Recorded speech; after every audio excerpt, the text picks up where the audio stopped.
أشهد أن سيدنا ومولانا محمدا عبده ورسوله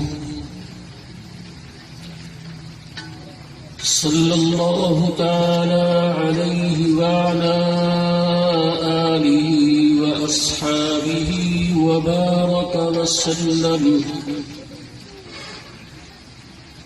أما بعد فقد قال الله تبارك وتعالى في كلامه المجيد والفرقان الحميد: أعوذ بالله من الشيطان الرجيم. بسم الله الرحمن الرحيم.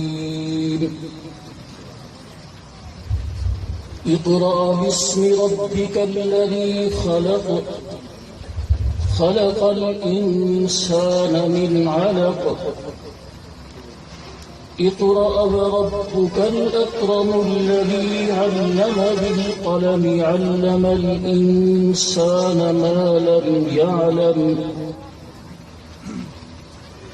به قال حدثنا علي قال حدثنا عبد الله بن صالح قال حدثني بكر عن عمرو عن بكير أن نافعا حدثه أن عبد الله بن عمر كان يجلس على القبور. سب اللہ شریف پڑھ لیں. اللهم صل على محمد وعلى آل محمد كما صليت على إبراهيم وعلى آل إبراهيم إنك حميد مجيد. اللهم بارك على محمد وعلى آل محمد كما باركت على إبراهيم وعلى آل إبراهيم إنك حميد مجيد.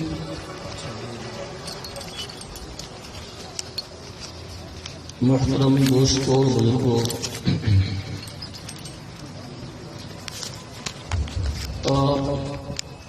گرمی کے اس وقت میں اور مصروفیات کے دنوں میں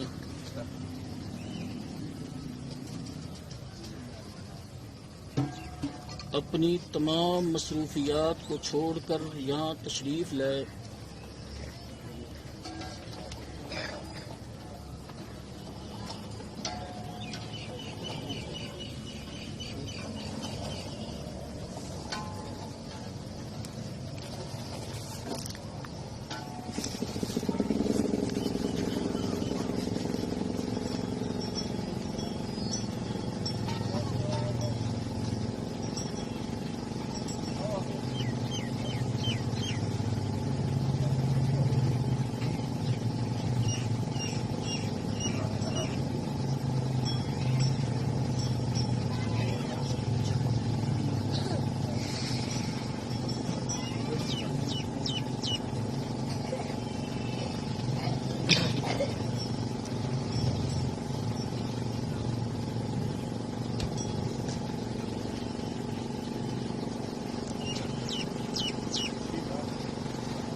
گرمی کے اس وقت میں اور مصروفیات کے دنوں میں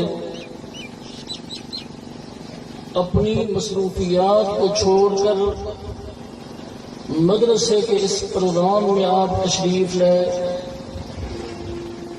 جو اس بات کی دلیل ہے کہ آپ کو الحمدللہ قرآن سے، حدیث سے، قرآن پڑھنے اور پڑھانے والوں سے محبت ہے. اللہ اس کو مبارک فرمائے. قرآن کریم کے ساتھ محبت. بیٹھ جاؤ پانی پلانا ادھر آ جاتا ہے.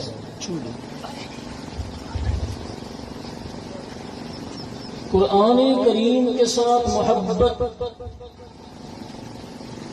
جنت میں داخلے کا ذریعہ، قرآن کریم کے ساتھ محبت اللہ کے محبوب بننے کا ذریعہ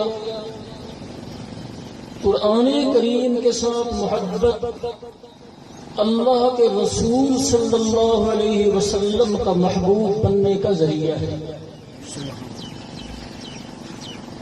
قرآن سے محبت جنت میں داخلے کا ذریعہ۔ حضرت انس رضی اللہ تعالیٰ عنہ سے روایت ہے، وہ فرماتے ہیں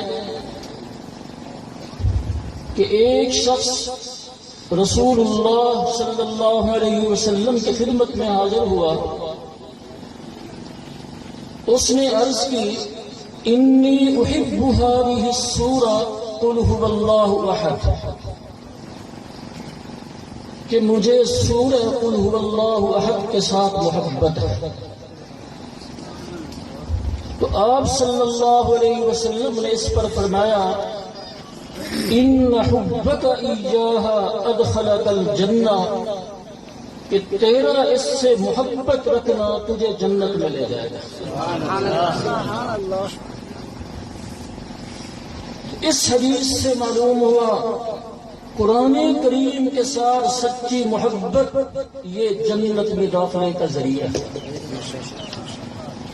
اس لیے اللہ نے دل کے اندر قرآن کریم کی محبت بٹھا دی۔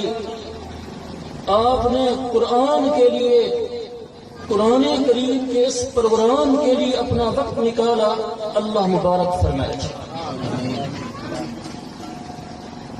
اور قرآن کریم کے ساتھ محبت اللہ کے محبوب اور اللہ کے رسول صلی اللہ علیہ وسلم کا محبوب بننے کا ذریعہ ہے۔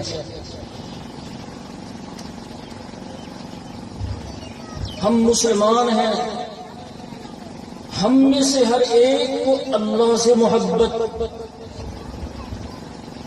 اللہ کے رسول صلی اللہ علیہ وسلم سے محبت، اور انسانی فطرت ہے کہ انسان جس سے محبت کرے اس کی خواہش ہوتی ہے کہ اگلا بھی میرے سے محبت کرے۔ مجھے ان سے محبت ہے تو میری خواہش ہوگی کہ یہ بھی میرے سے محبت کریں، اور اگر میں محبت کروں یہ محبت نہ کریں تو گلے شکوے ہوتے ہیں، ہوتے نہیں ہوتا ایسے؟ تو جب ہم میں سے ہر ایک کو اللہ سے محبت، اللہ کے رسول صلی اللہ علیہ وسلم سے محبت، تو یقیناً ہم میں سے ہر ایک کی خواہش ہوگی کہ اللہ ہم سے محبت کرے۔ وہ خواہش ہے یا نہیں ہے؟ کیا خواہش ہے؟ اللہ ہم سے محبت کرے، اللہ ہم سے محبت کرے، اللہ کے رسول صلی اللہ علیہ وسلم ہم سے محبت کریں، ہم اللہ کے محبوب بن جائیں، اللہ کے رسول صلی اللہ علیہ وسلم کے محبوب بن جائیں۔ خواہش ہے یا نہیں ہے؟ جس کی خواہش ہے ذرا کھڑا کریں، ماشاءاللہ۔ تو ہر ایک کی خواہش ہے کہ ہم اللہ کے محبوب بنیں، اللہ ہم سے محبت کریں، ہم اللہ کے رسول کے محبوب بن جائیں، اللہ کے رسول ہم سے محبت کریں۔ اب یہ محبت کیسے ہوگی؟ ہم اللہ کے محبوب کیسے بنیں گے؟ اللہ کے رسول کے محبوب کیسے بنیں گے؟ تو حضرت عبداللہ بن مسعود رضی اللہ تعالی عنہ فرماتے ہیں کہ رسول اللہ صلی اللہ علیہ وسلم نے فرمایا من احب ان يحبه اللہ ورسولہ فلینظر، فرمایا جس کو یہ بات پسند ہو،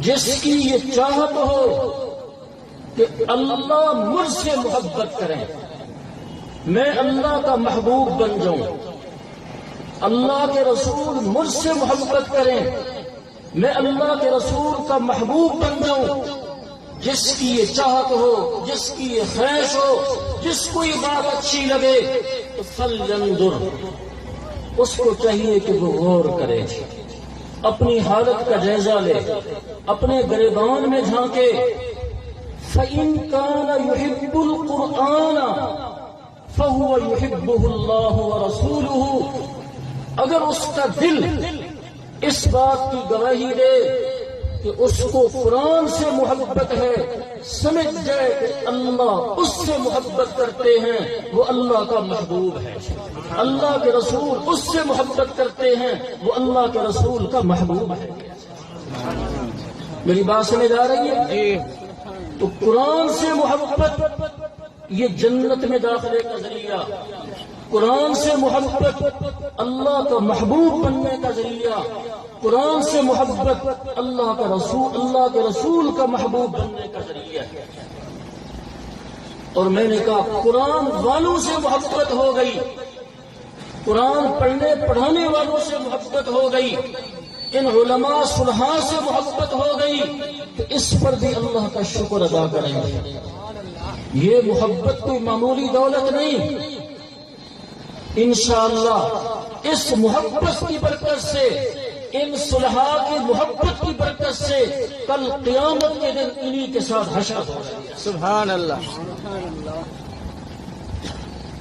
حضرت انس رضی اللہ تعالی عنہ راوی ہیں، وہ فرماتے ہیں کہ ایک شخص رسول اللہ کہہ دو ذرا، صلی اللہ کے بعد سے کہہ دو صلی اللہ، دیکھو نا اللہ نے تو سمجھنا اس بات کو، اللہ نے قرآن کریم میں بہت سے امور کا حکم دیا، بہت سے کاموں کا حکم دیا۔ اللہ نے قرآن میں نماز کا حکم دیا، فرمایا اقیموا الصلاۃ، زکوٰۃ کا حکم دیا، آتوا الزکاۃ۔ اللہ نے روزوں کا حکم دیا، کتب علیکم الصیام۔ اللہ نے حج کا حکم دیا، وَلِلَّهِ عَلَى النَّاسِ حِجُّ الْبَيْتِ۔ اللہ نے جہاد کا حکم دیا، فرمایا کتب علیکم القتال۔ لیکن اللہ نے کسی حکم کے ساتھ یہ نہیں فرمایا کہ یہ کام میں کرتا ہوں تم بھی کرو۔ سبحان اللہ۔ کسی حکم کے ساتھ اللہ نے یہ نہیں فرمایا کہ یہ کام میں کرتا ہوں تم بھی کرو، یہ نہیں فرمایا کہ میں نماز پڑھتا ہوں تم بھی نماز پڑھو، میں زکوٰۃ دیتا ہوں تم بھی زکوٰۃ دو، میں حج کرتا ہوں تم بھی حج کرو، کسی حکم کے ساتھ نہیں فرمایا۔ لیکن اللہ نے ایک حکم قرآن کریم میں ایسا دیا کہ پہلے اس کی نسبت اپنی طرف فرمائی، اپنے پاک فرشتوں کی طرف فرمائی کہ یہ کام میں بھی کرتا ہوں، میرے پاک فرشتے بھی کرتے ہیں، اے ایمان والو یہ کام تم بھی کرو۔ وہ کون سا حکم ہے؟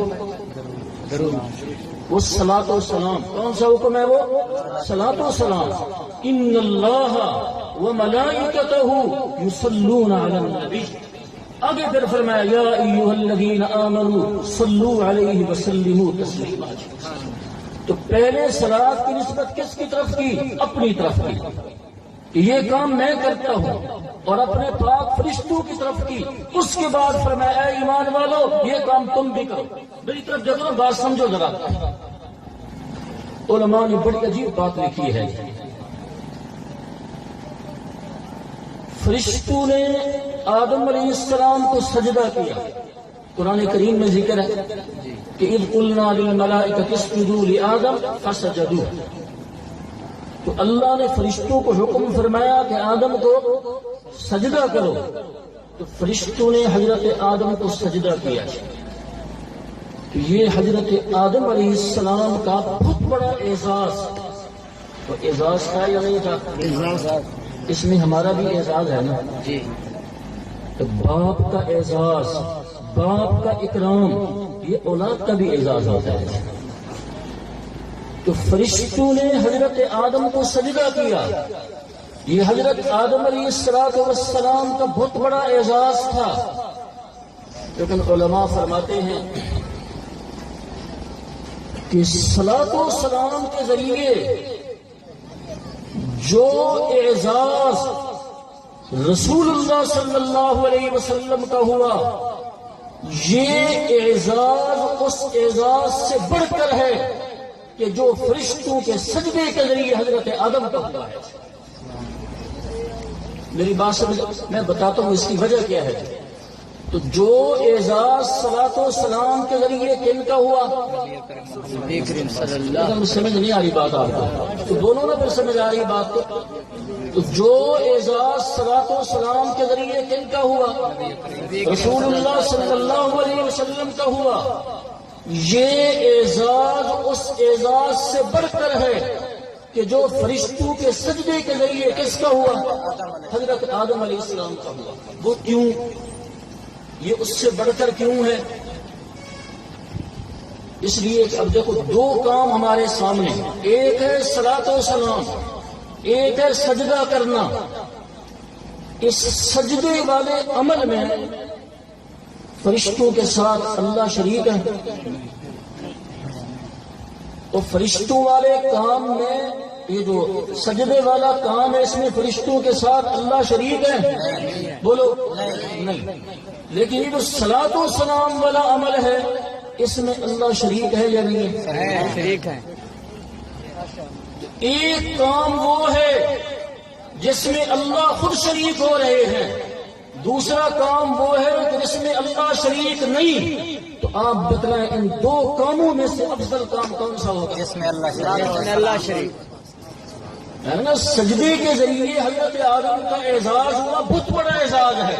لیکن سجدے والے عمل میں فرشتوں کے ساتھ اللہ شریک نہیں. ادھر صلاۃ و سلام کے ذریعے جو اعزاز رسول اللہ صلی اللہ علیہ وسلم کا ہوا، اس صلاۃ و سلام والے عمل میں فرشتوں کے ساتھ اللہ بھی شریک ہے. اور ظاہر ہے کہ جس کام کے اندر اللہ شریک ہو جائے وہ افضل ہوگا اس کام سے کہ جس میں اللہ شریک نہیں ہے. اس لیے جو اعزاز صلاۃ و سلام کے ذریعے رسول اللہ صلی اللہ علیہ وسلم کا ہوا یہ بڑھ کر ہے اس سے کہ جو فرشتوں کے سجدے کے ذریعے کس کا ہوا؟ حضرت آدم علیہ. بات سمجھ آ رہی ہے آپ کو؟ جب یہ آیت نازل ہوئی، اگلی بات بھی سمجھ لیں تھوڑی سی. جب یہ آیت نازل ہوئی تو صحابہ کرام رضوان اللہ تعالی علیہم اجمعین نے رسول اللہ صلی اللہ علیہ وسلم سے سوال کیا کہ اللہ نے اس آیت کے اندر ہم ایمان والوں کو دو چیزوں کا حکم دیا ہے. کتنی چیزوں کا؟ تو بزرگوں میری طرف دیکھو، کوئی اہم چیز اب دیکھ لیں پہلے، میں اس کے بعد بات کر لوں گا. میں قرآن سنا رہا ہوں، حدیث سنا رہا ہوں، آپ کی نظریں ادھر ہیں. اگر کوئی اہم چیز ہے آپ پہلے دیکھ لیں. 5 منٹ کی مہلت دیتا ہوں، آپ دیکھ لیں ادھر. یا تو میں کوئی قصہ کہانی بیان کر رہا ہوں پھر تو آپ ادھر دیکھیں. سبحان اللہ.